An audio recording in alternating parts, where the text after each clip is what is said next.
Des obstacles surgissent lorsque le chemin est ambigu. La vie chrétienne mature autorise certaines libertés qui semblent contraires à une foi obéissante et disciplinée. Les Corinthiens craignaient de manger de viande sacrifiée aux idoles. Les problèmes modernes incluent la consommation modérée d'alcool ou la danse. Prenez garde cependant que cette liberté ne devienne une pierre d'achoppement pour les faibles. 1 Corinthiens 8, 9. Notre liberté ne vaut pas la marche d'un autre avec Dieu. Si quelque chose que Dieu permet conduit un autre au péché, nous devons l'éviter. Nous bénéficions d'une grande liberté en tant que chrétiens, mais la plus grande est la liberté de considérer le bien-être des autres avant le nôtre. S'abstenir d'être une pierre d'achoppement signifie ne pas entraîner autrui dans le péché.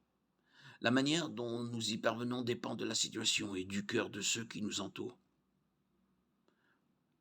La sécurité que nous avons dans l'amour et la providence de Dieu à la fois maintenant et éternellement nous permet de nous soucier de ceux qui sont plus faibles, de ceux qui ont besoin d'un encouragement spécifique pour comprendre qui est Dieu.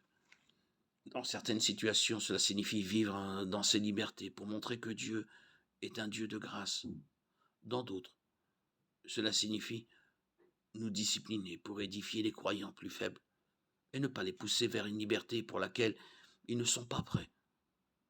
Mais toujours, cela signifie ne pas encourager autrui à agir d'une manière que la Bible identifie spécifiquement comme un péché,